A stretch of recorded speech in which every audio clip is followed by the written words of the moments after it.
gente vai falar sobre a unidade 3, que é comportamento do consumidor de serviços. A gente já havia falado nas outras aulas sobre a unidade 2 e encerramos a unidade 2. Inclusive, os estudos de caso sempre vão pautar naquela parte da característica de serviço. Se você não assistiu essa aula, é importante você assistir. E se você não leu ainda, o material está disponível na apostila. Leia essa parte, é bem importante. Foi pedido no estudo de caso 2 e será pedido nos próximos 2 estudos de caso, tá bom? Então, vamos falar um pouquinho sobre a parte da unidade 3, que é o comportamento do consumidor de serviços. Bom, o consumidor de serviços, ele é aquele mesmo consumidor que consome produtos no seu dia a dia. E ele também vai consumir serviços de diversos tipos, desde aqueles mais simples até aqueles mais elaborados e com valor agregado mais alto. Então, é importante a gente entender que esse consumidor ele vai ter comportamentos de serviço diferentes de acordo com o tipo de serviço em que ele está acostumado ou que ele vai consumir ali naquele momento, tá? Então, é importante a gente ter esse entendimento. Uma coisa muito importante é que o consumidor de serviços, ele tem uma certa diferença em relação ao consumidor de produtos. Por quê? Porque quando ele consome um produto, ele não necessariamente participa da produção daquele produto. Ele não consegue formatar, ele não consegue customizar. Ele vai encontrar esse produto pronto lá no ponto de venda ou na internet e vai consumir daquele jeito, né? Diferente do serviço, né? No caso de um serviço, o consumidor já vai ter um outro tipo de relação. Por quê? Porque ele pode customizar o serviço. Ele pode falar com você, olha, eu quero uma hospedagem, mas eu quero um andar alto. Olha, eu quero uma hospedagem, mas eu quero no andar térreo. Eu quero próximo à piscina. Eu quero com vista para o mar. Eu quero um apartamento de fundos. Ele consegue customizar. Ou ele pede uma refeição e ele fala, eu quero sem molho. Eu quero sem cebola. Ou eu quero ao ponto. Né? Então, a gente consegue fazer a customização desses serviços. E isso é um diferencial muito legal que os serviços têm em relação aos produtos. Porque essa customização ela permite ao consumidor essa maior interação com a empresa e maior possibilidade dele ficar satisfeito, né? Então, isso é uma coisa muito legal que a gente deve considerar e sempre buscar ouvir a opinião do nosso cliente na hora que for fazer aí a execução do serviço. Criar caminhos para isso, seja por formulário, seja na conversa do vendedor do serviço, no site, dar opções para ele customizar, né, ter espaços para observação e etc. Isso é legal. Então, é importante que a gente sempre crie caminhos para gerar essa interação e possibilitar o cliente se expressar e falar, eu gosto assim, eu quero assado, eu quero desse jeito. Tá? Uma das coisas que a gente também tem é que o comportamento do consumidor ele vai ter uma variação em 2 aspectos. Primeiro, no quanto ele está pagando por esse serviço. Isso tem uma diferença clara. Serviços mais caros, o consumidor tende a exigir mais qualidade, melhor atendimento, situações onde ele possa se sentir mais prestigiado. Então, se custou mais caro, ele vai querer um atendimento mais VIP. E serviços mais baratos, ele vai tender a aceitar quando a qualidade não for tão lá em cima. Tá? Isso é uma característica bem importante assim, em relação a isso. Uma outra característica tem a ver com a interação que esse consumidor vai ter com o serviço. Então, o comportamento desse consumidor vai variar dependendo se o serviço é de alto contato ou de baixo contato. Tá? Em serviços de alto contato, o consumidor tem muita relação com os funcionários. Ele vai até o prédio, né, onde é lá a instalação, ele permanece lá, ele participa, ele tem contato ativo com funcionários, com atendentes, ele vai estar em contato direto ali com o prestador de serviço. Então, esse serviço tem um alto contato. Um exemplo muito claro são os hotéis. O hotel, você vai até lá, você fica lá, você experimenta todas as experiências de serviço lá no estabelecimento. Você tem contato com atendentes, com funcionários, recepcionistas, camareiros, recreadores, no restaurante. Então, você tem esse alto contato, né? Ao contrário disso, a gente tem os serviços de baixo contato. São aqueles que, como o próprio nome diz, o consumidor tem um contato muito pequeno com o prestador de serviço. Muitas vezes, esse serviço é feito via internet, via aplicativo, celular, por telefone. Então, ele não vai até o lugar, ele não conhece muito bem a estrutura, ele não sabe necessariamente quais passos envolvem a produção daquele serviço. E esse tipo de baixo serviço, né, de serviço de baixo contato, ele não tem muito contato com o pessoal prestador de serviço.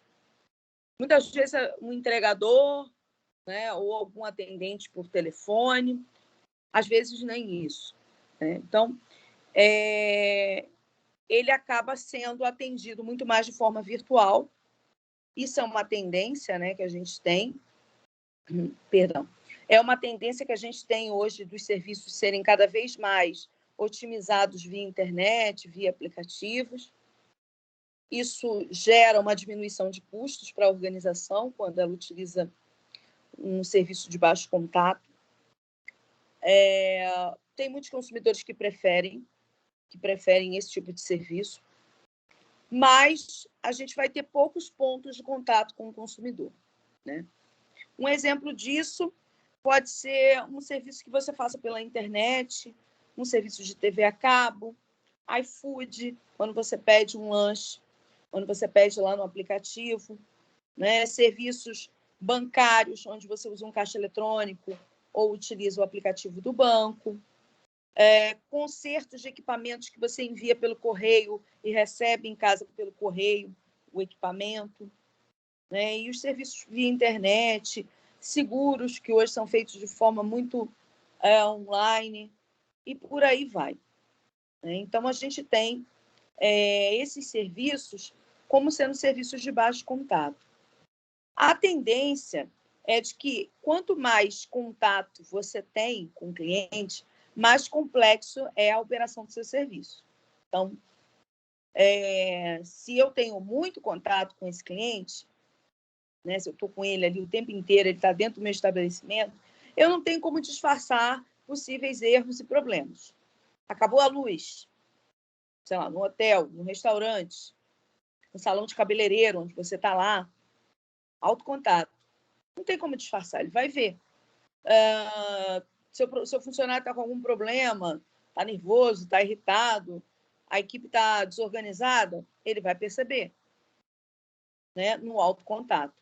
Já no baixo contato, essas questões elas acabam passando desapercebidas para o cliente, exceto se houver atraso na entrega.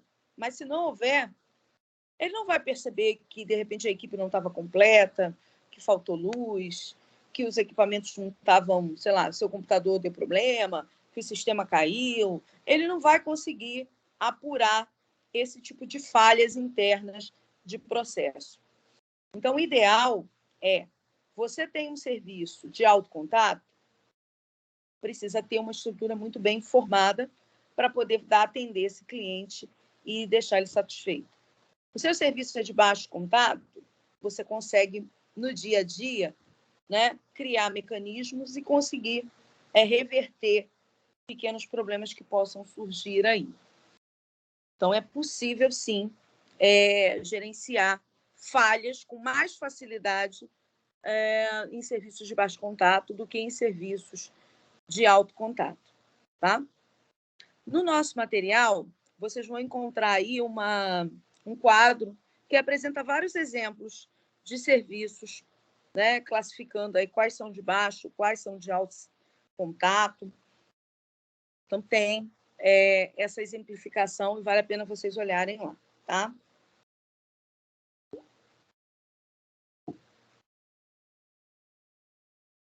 Então, entendendo que esse consumidor vai ter comportamentos diferentes em serviços de alto contato em comparação a serviços de baixo contato, a gente vai conseguir trabalhar estrategicamente de forma a atender esses públicos, tá? Entendendo que não dá para gerir um serviço ou serviços diferentes da mesma forma. Cada nível de serviço demanda um tipo de postura da gestão, tá? Então, o baixo contato, a expectativa é menor do consumidor. No alto contato, a expectativa do consumidor tende a ser maior. Esse foi o 3.1, tá, gente? Eu vou falar um pouquinho sobre o 3.2 agora, que é a parte de comportamento e da decisão de compra de serviços e o processo de compra dos serviços. Bom, esse processo de compra de serviços, ele tende a não ser muito diferente do processo de compra de produto, tá? Acaba sendo, basicamente, muito semelhante. No processo de compra de serviços, o nosso consumidor ele vai passar por alguns estágios até chegar à compra propriamente dita e depois o processo de pós-compra. Muitas vezes o consumidor vai ter uma necessidade de comprar um serviço e ele vai ponderar, pesquisar e pode chegar a não comprar esse serviço.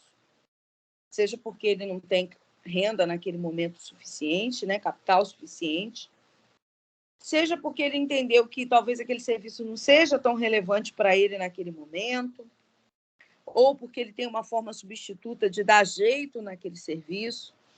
Muitas vezes isso acontece, né? Por exemplo, um serviço de lazer, eu vou sair, aí depois ele fala, não, quer saber, eu vou ficar em casa assistindo um TV a cabo. Ele vai utilizar um outro serviço que não o seu de entretenimento. Isso é possível também, né? Então, vamos falar dos 3 estágios do processo de compra de serviço. Estágio pré-compra, estágio de encontro de serviço, que é onde a compra ocorre, e estágio de pós-compra. Bom, pré-compra, estágio de pré-compra, como o nome diz, antes da compra. É quando o consumidor se dá conta, né, de que ele tem uma necessidade de um serviço. Ele olha para a barba dele e fala, nossa, minha barba está horrível, preciso fazer a barba. Olha para o cabelo e fala, preciso pintar, preciso cortar, preciso fazer uma hidratação no cabelo. Ele pensa, estou com fome, preciso comer alguma coisa. Ou vou entrar de férias, queria viajar, queria fazer alguma coisa diferente, né? Então, ele vai ponderar as necessidades que ele tem. Depois que ele pondera, que ele desperta essa necessidade nele, ele vai avaliar e vai buscar informações de como resolver esse problema. Né? Como que eu vou fazer para resolver o problema do cabelo? Como eu vou fazer para fazer a unha? Como eu vou fazer para aproveitar minhas férias? Ele vai buscar informações. Eu tenho essa alternativa, aquela. Posso fazer isso, aquilo. Busca informações. Depois ele vai avaliar os prestadores de serviço que existem, as possibilidades. Eu posso ir no salão de cabeleireiro A, posso ir no B. Se for minhas férias, eu posso ir para o interior, posso ir para a praia. E aí ele vai levantando as possibilidades, né? De onde ele pode ou não e que prestadores de serviço ele vai utilizar. Eu vou de ônibus, vou de trem, sei lá. Eu vou pegar um Uber, eu vou de avião, eu vou me hospedar no hotel X. Ele levanta as possibilidades. E aí ele vai avaliar. Quanto vai custar? Como paga? Como é que é a forma de pagamento? Isso é uma das características bem legais de serem ponderadas. Porque às vezes ele não tem a verba inteira, mas se parcelar ele consegue viajar, ele consegue utilizar aquele serviço, aceita cartão. Então, isso tudo são fatores avaliativos do estágio de pré-compra.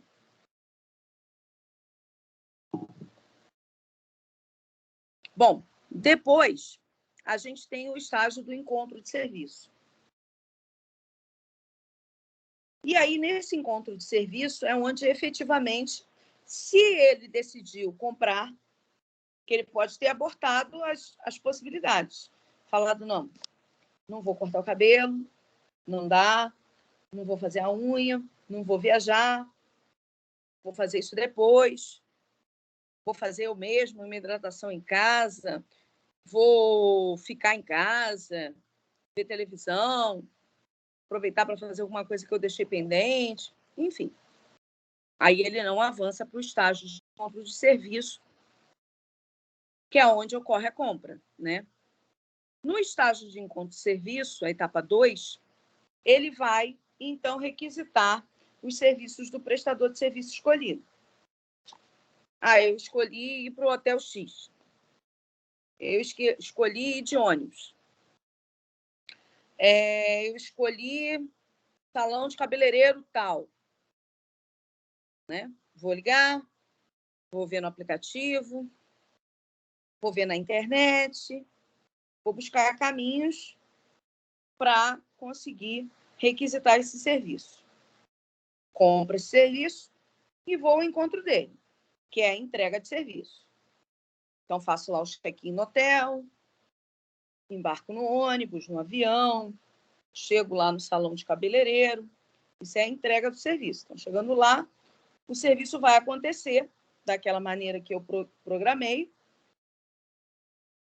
Beleza, serviço entregue, né? Aí começa o terceiro estágio, que é o estágio de pós-compra. Nessa etapa, a gente vai avaliar o desempenho do serviço. E essa avaliação, ela não necessariamente se dá só ao final da compra, tá? A gente começa a avaliar o serviço no momento que a gente começa a ter contato com ele. Então, isso pode se dar na hora do check-in, no hotel, por exemplo. Eu cheguei lá, fui bem atendido. Cheguei lá, a mulher falou, espera aí, senta lá, me deixou esperando. Não carregaram minha mala. Cheguei no salão, estava muito cheio, não tinha ar-condicionado. Ali eu já começo a avaliar. Ali eu já começo a pontuar, né, dar uma nota para aquela qualidade daquele serviço, se aquilo eu estou gostando ou não estou gostando. Óbvio que a gente só forma o conceito no final da entrega do serviço, né? Mas essa avaliação ela é construída ali durante aquele processo. Então, é importante que a gente entenda que durante aquele processo a gente vai ter essa construção dessa avaliação de desempenho de serviço. E por isso é importante a gente acompanhar o processo, porque às vezes a gente tem uma primeira má impressão por parte do cliente, mas ao longo do serviço você consegue reverter, né? E aí, nesse estágio de pós-compra, o consumidor também avalia as intenções futuras dele, né? Gostei? Não gostei? Recomendaria? Viria novamente? Né? O que eu vou pensar aí em relação a esse estabelecimento que eu visitei? Se eu tenho intenções futuras com ele ou não. Não dá. Não gostei.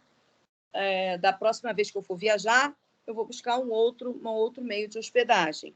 Ou vou buscar um outro meio de translado, de transporte. Ou vou buscar um outro lugar para cortar meu cabelo. Quando a intenção futura é positiva, o cliente recomenda e ele recompra o serviço. E isso ajuda a gente nesse processo de compra, numa segunda compra. Agora, quando é negativa, quando ele tiver novamente uma necessidade, ele provavelmente já vai deixar a sua empresa de lado e vai pensar numa outra possibilidade. Tá? Então, ele já vai pensar num caminho alternativo para fazer aí essa conclusão numa segunda oportunidade que ele tenha.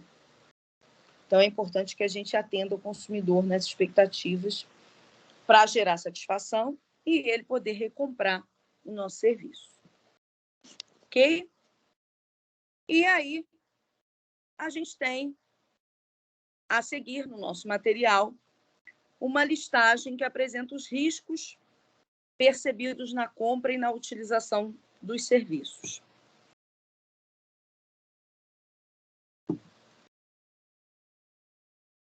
O primeiro são os riscos funcionais. O que é um risco funcional? O cliente quer saber se aquele serviço que ele está comprando, ele de fato vai entregar aquilo que promete. Né?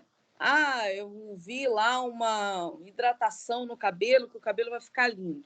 Será que de fato realmente o meu cabelo vai ficar daquele jeito que eu vi nas imagens, que eu vi na internet, que eu vi na rede social, que eu vi no folder? Esse é sempre o risco que o consumidor tem, né? Será que vai funcionar? Será que vai dar certo? Esse é o risco funcional. O segundo risco é o risco financeiro, que muitas vezes é decorrente do risco funcional. Porque quando não dá certo, a gente joga dinheiro fora, né? Então, ele sempre pensa, será que eu vou perder dinheiro no risco financeiro? Será que eu vou começar a fazer isso e vou ter um custo inesperado? Por exemplo, fazer uma obra. Eu tenho 10 mil. Será que no final 10 mil vai dar para fazer essa obra? Ou vou precisar gastar mais dinheiro? Será que nessa viagem, se eu levar, sei lá, 5 mil dólares, eu vou conseguir ir aos pontos que eu quero ir? Ou não? Então, o risco financeiro é um risco muito presente na compra de um serviço. O cliente sempre tem medo de jogar dinheiro fora. Será que eu vou pagar um dinheirão nesse restaurante e no final a comida não vai ser boa? Ou seja, né, o risco funcional e o risco financeiro junto. Um terceiro risco que a gente tem é o risco temporal. É da história da perda de tempo. Eu vou, por exemplo, a um cinema para assistir um filme. Será que eu vou perder tempo? O filme não vai ser legal? Será que eu vou fazer uma dieta com a nutricionista e vai dar certo? Será que não vai ser perda de tempo? A gente sempre pensa nisso, né? Os riscos físicos. Os riscos físicos são os riscos que você tem, né? De danos pessoais ou alguma posse que você tem. Sei lá, quando você vai colocar uma criança numa creche, você vai pensar, será que lá é seguro para aquela criança? Né? Eu vou fazer uma viagem de aventura. Será que é seguro fazer um rafting, fazer uma tirolesa? A gente vai pensar também nesses aspectos. A posses por exemplo, quando você fala, eu vou mandar o meu telefone para consertar, ou vou mandar meu carro para consertar naquela mecânica. Será que não corre risco de me lesarem, né? E estragarem meu carro? Eu vou botar o carro para lavar, será que não vão arranhar? Então, tem essas possibilidades também. O risco psicológico são os medos e as emoções pessoais. Muitas vezes o consumidor tem algum receio, algum medo, alguma emoção em relação à compra de um serviço. Isso pode impedir que esse serviço se execute.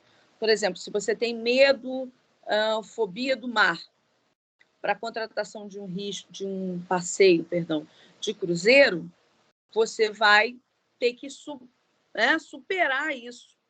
Muitas vezes você não consegue. Então, isso impede a compra de um tipo de serviço que você tem algum medo ou alguma emoção envolvida.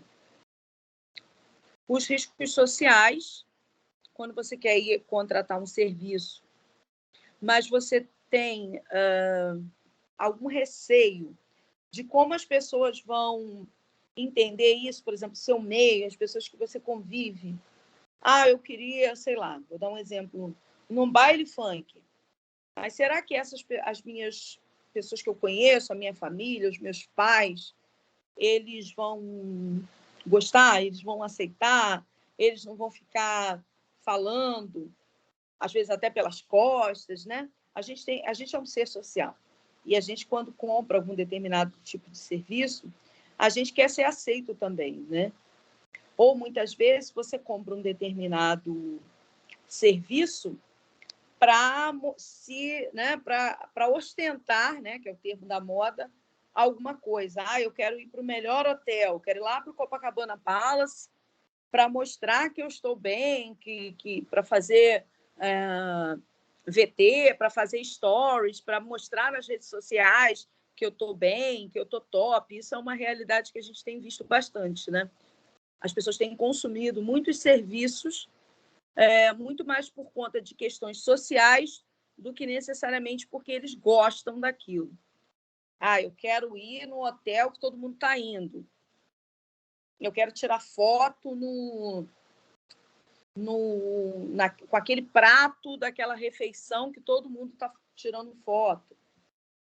Então, os aspectos sociais interferem bastante na decisão de compra dos nossos clientes. E, por fim, os riscos sensoriais, né? Que são... A gente tem que tomar cuidado para não gerar nenhum impacto desnecessário ou indesejado nos sentidos, né? Por isso, sensorial, dos 5 sentidos: visão, paladar, audição, o olfato e o aspecto tátil. Então, a gente tem que tomar esse tipo de cuidado. No aspecto da visão, cuidar para que tudo esteja harmônico, uniforme, organizado, limpo, cores agradáveis, né? Então, cuidar desse layout do seu ambiente de serviço, seja do quarto do hotel, seja da sua recepção, seja do seu escritório, de onde ocorre o serviço. Um outro aspecto que existe é o aspecto do paladar, que muitas vezes a gente pode agradar o cliente pelo paladar, oferecendo água, oferecendo café, uma balinha, né? Alguma coisa relacionada de cortesia. Esse aspecto do paladar, ele sempre tem uma influência muito grande. Óbvio que estabelecimentos que cuidam da alimentação, como, por exemplo, restaurantes, né? Eles já trabalham com o aspecto do paladar de uma forma muito específica. Mas todos os estabelecimentos de serviço podem trabalhar e agradar o consumidor no aspecto do paladar, oferecendo essas cortesias de água, de café, de chá, de bala, né? Biscoitinho, enfim. É possível, sim. O terceiro aspecto é a audição. É muito ruim você estar num lugar que o ambiente é barulhento, muito ruído, né? Muita gente gritando, falando alto. Então, a empresa precisa se preocupar em criar um ambiente agradável. E, de acordo com o tipo de serviço, ela vai adequar qual será a trilha sonora que ela vai utilizar ali no ambiente. Música em ambiente, dependendo do local, uma música relaxante se você está no spa, num hotel, né? Tentar fazer com que os ambientes eles sejam agradáveis do ponto de vista da audição, relaxantes, e que façam o nosso consumidor querer continuar ali naquele local. O quarto, né, o quarto sentido humano é o olfato. E aí, óbvio que a gente gosta de locais cheirosos, né, de ambientes que têm um aroma agradável. Então, evitar aromas muito fortes, essências muito fortes. Local limpo, né, porque quando a gente sente um cheiro bom, isso transmite também higiene. Então, é importante se preocupar com esse olfato. Muitas vezes, muitas empresas utilizam aromas próprios, para aquele estabelecimento comercial, uma essência específica. Isso faz com que o consumidor memorize e ligue aquele cheiro àquele estabelecimento comercial. Isso é bem interessante, funciona muito bem para fidelização. Então, escolhe uma essência para usar nos seus ambientes, na limpeza dos quartos do hotel, no seu restaurante. Né? Então, tome cuidado em escolher essências que não briguem com o seu serviço, né? Nada muito forte.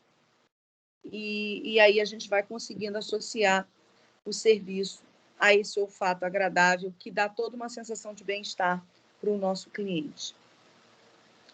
Por fim, a questão tátil, né, do tato. Uma das coisas que o tato percebe é, primeiramente, a higiene de um local. Então, se está sujo, a gente vai sentir na mão a poeira, né? Isso já fica, por mais que a gente até sinta no nariz, mas a mão não tem como esconder. Então, cuide para que esse contato tátil da sua empresa com o seu cliente seja o melhor possível, tá?